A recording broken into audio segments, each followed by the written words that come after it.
It's designed for everybody in mind, so that there's a diversity of instructional strategies in play and assessment strategies, so that so choice and options are built right in, and so that they can either be reading in text or watching a video, or they can be listening to something, and it's not necessarily just one element, but it's a diversity. Where possible, we try and break out of the standard essay format, and we ask for them to consider different ways that they could get at that information to share it back, and could they be flexible in the assessment. And sometimes they'll say, well, how do you grade something that's a podcast or a video? And so we look at different ways that that's possible. They should be able to come into a classroom, and I think it's their right as a human to be taught in a way that they can understand, and for them to not have to say there's something weird or different. Universal course design is actually really important because I think that online courses, they're the great equalizer. Anybody can be studying online, and you don't know who anybody else is. You don't really have that preconceived notion of somebody else having a disability, because everybody has equal footing.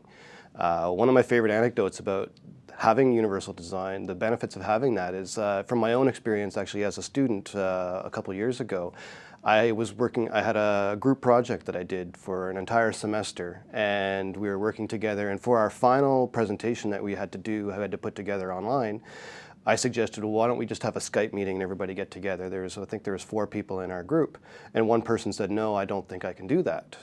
We were like, oh, okay, I'm sorry, why not? And it's like, well, I'm deaf actually, so I don't actually like the sound of my voice, and it's really hard for me to do. And we were all like, oh.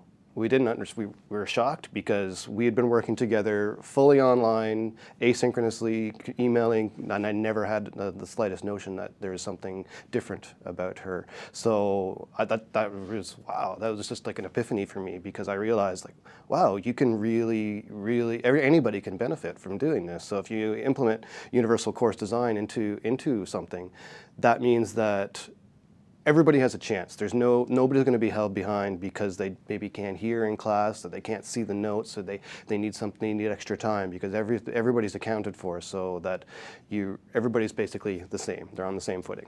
So. When I'm thinking about the online components of my course, I try to think about, okay, well, what are the possible barriers that particular students may have to accessing the material? Am I delivering material only in written form? And will that be a problem for students who have difficulty with that form? Am I using only video, and so will that be difficult for students who have difficulty hearing, for instance, or they don't respond well to a particular type of presentation? And once I identify the particular medium I'm using, I try and ensure that we have also available a backup for that, so that is there a transcript available for a video? Is there an alternative way that a student can access something that is delivered only in writing, for instance? And that's kind of part of it, but then the other part also is, okay, do I have to rely on writing only, or can I present it in through multiple media? There are strictly technical reasons why universal instructional designs should be considered when designing online courses. And this has to do with enabling the use of technology, such as screen readers or text-to-speech programs. There are various guidelines on the web on how to do this, including the official WC3 guidelines for accessibility of online information. Generally, universal instructional design models for online learning are not that different than, let's say, for other types of learning, including traditional lectures. I actually prefer to, again, thinking back to a more learner-centered approach to instructional design, I like to refer to accessible learning as a way to approach the design of online courses. And through this process, the instructor really starts with asking the question why accessibility is important when it comes to learning, and what the issues are in terms of diversity of students, or or gaining familiarity with disability, or cultural or ethnic issues. And then one of the critical steps in the process is to examine one's pedagogical values. We know that no matter how many guidelines, no matter how much we train faculty in designing courses, they really need to first see true value in doing what we are asking them to do. So I think just going through that process of gaining insight into one's pedagogical orientation, values, beliefs, and so on has great value in terms of teaching and course design. And lastly, there will always be students who require accommodations in courses.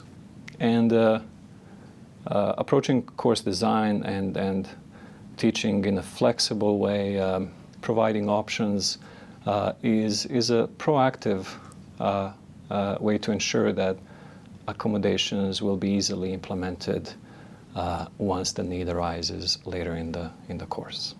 So one of the main benefits that learning outcomes play in the course design process, I think, relate to a current and important emphasis that we're placing on universal design in the curriculum.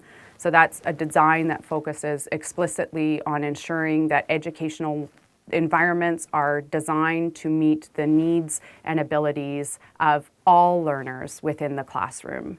And I think I come to this from a very personal standpoint, that I have a daughter who has a reading disability, and am becoming increasingly aware of how accommodations and supports can be provided in educational environments to ensure that all learners are provided with an opportunity to succeed.